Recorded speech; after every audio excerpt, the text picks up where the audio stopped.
Men are represented as brave in Tally's blood, Massimo hovering over them protectively. Through the character of Massimo, Anne-Marie de Mambro makes it clear that men are willing to put their own safety on the line in order to protect the ones they love. In Tally's blood, men can be seen as caring. I was desperate for the news of my father.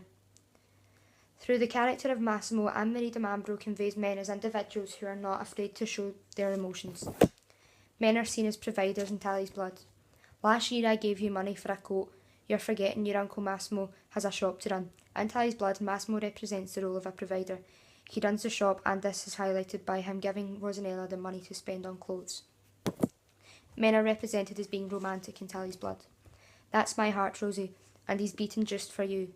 Despite that they have fallen out and argued with each other, Massimo has no hesitation in declaring his love for R. Men are represented as hard-working in Tally's blood. Hughie lifts pot from stove and pours contents into pails, working like a Trojan.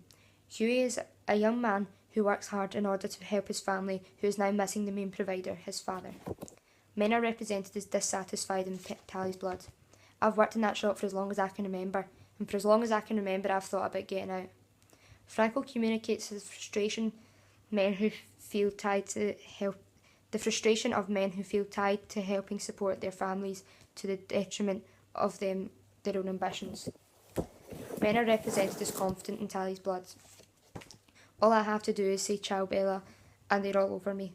Franco's confidence is highlighted through the way he speaks in such a self-assured way to women. Men are represented as lazy in Tally's blood. Lucia clears things from the table. Luigi does not lift a finger to help. Luigi clearly demonstrates an attitude that women should do the work around the house. Men are represented as using others for their own gain. I've got my own plans for Lucia. ADM highlights how men use those close to them to benefit themselves. In this instance, Luigi has arranged for Lucia to marry the son of a landowner who in return would give him more land.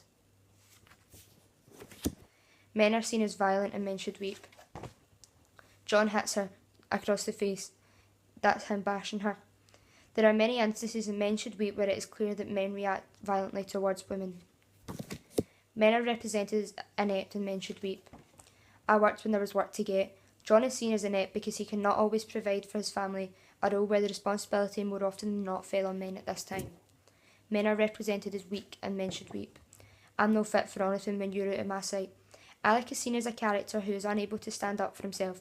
Alec is heavily dependent on his wife and makes it clear that he would struggle to live without her.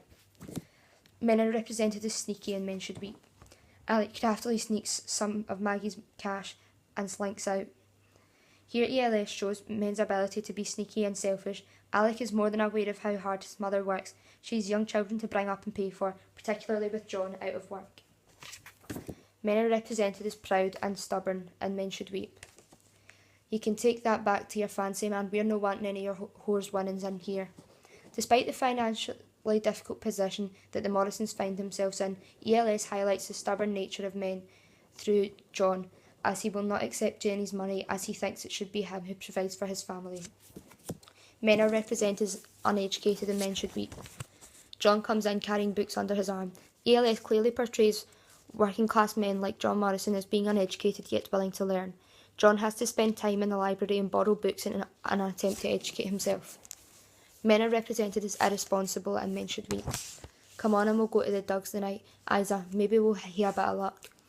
Alec doesn't plan for the future and puts faith into stealing and betting to make a living. Through Alec, ELS clearly demonstrates the irresponsible nature of men. Men are represented as being laid back and slab boys.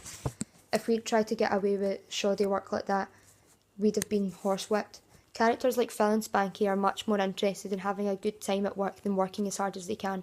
Byron uses characters like Phil and Spanky to emphasise the contrast between the approach younger generations take to work compared to older generations like Willie Curry. Men are represented as ambitious and slab boys. The thought of me going to art school, I might just have the savvy to realise that there was more to life than giving myself housemaids fucking knee on the slabs.